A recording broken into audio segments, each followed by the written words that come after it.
the timeline of having just won the West with a 25-year-old franchise cornerstone and the lack of return on investment that you got is insanity. I really don't think it's hyperbolic to say that if they don't win a championship in the next 7 to 10 years, or if somehow Luka Doncic's career takes a nosedive immediately, that this move is going to be looked back on as a failure on their part. Because even if they get to another finals or they're a successful team and they play winning basketball, if Luka Doncic is still doing his thing out in LA, regardless of how much they win, and you don't get a ring, the question's always going to be, well, we just traded our franchise cornerstone, who is 6 weeks older than I am, and coming off of finals, and you're always going to have a what if. Yeah, it's interesting. I mean, I personally would rather have a basketball team with Anthony Davis on it than Luka Doncic. And if you're going to give me Max Christie as well,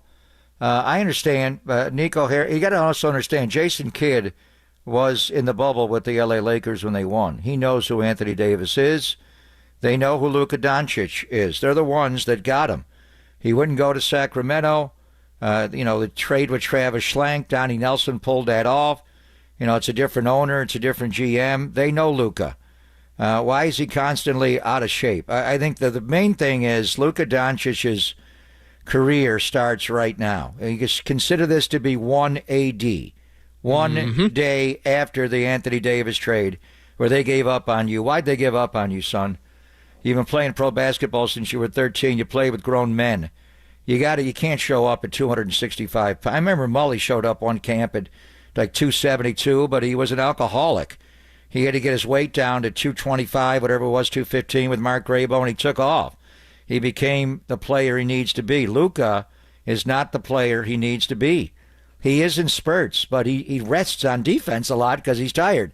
And to have Michael Finley take the beer out of his hand that's gone viral, is it his drinking? Does he need to stop drinking during the season? There's a lot of questions. I appreciate Luka. His ability is unreal. You've never seen anybody quite play like him. Now, there is a trade-off to that.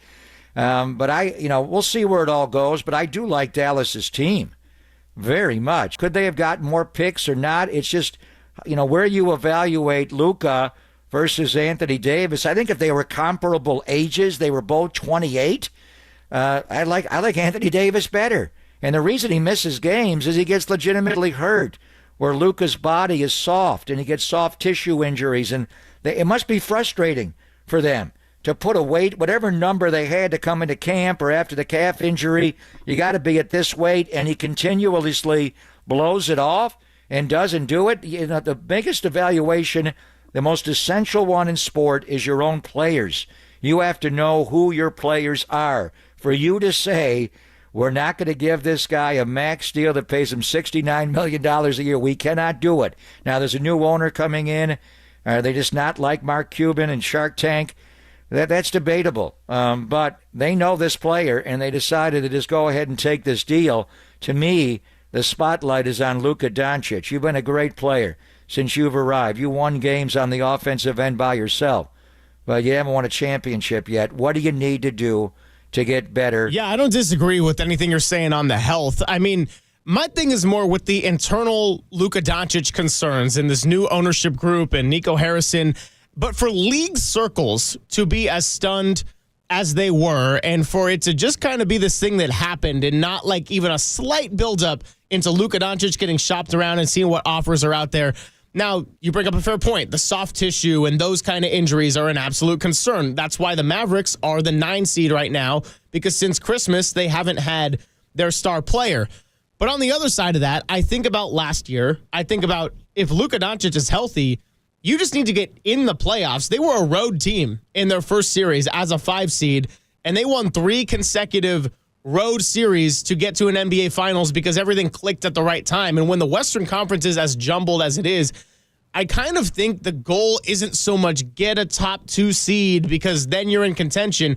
I think it's you just got to get in the mix and have all things click at the right time. So for the Mavericks to just have had everything click at the right time last April, May, and June, and then fall in 5 games to the Celtics, and they were overmatched in that series. I'm not denying that by any means, but I just think the timing of that was so shocking about this trade, whereas if it happened the year before, when they sort of were out of the mix and they kind of tanked their season to secure a lottery pick, I would have maybe understood a move like this a little bit more. They needed a little more time to get closer to his contract being up. They did not, and maybe it's the ownership, they did not want to pay him that max extension.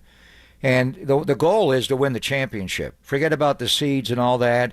You're just jockeying for pole position on race day, and then you go. He did not play well in the finals, and the Boston Celtics targeted him, and he wore down. He got tired.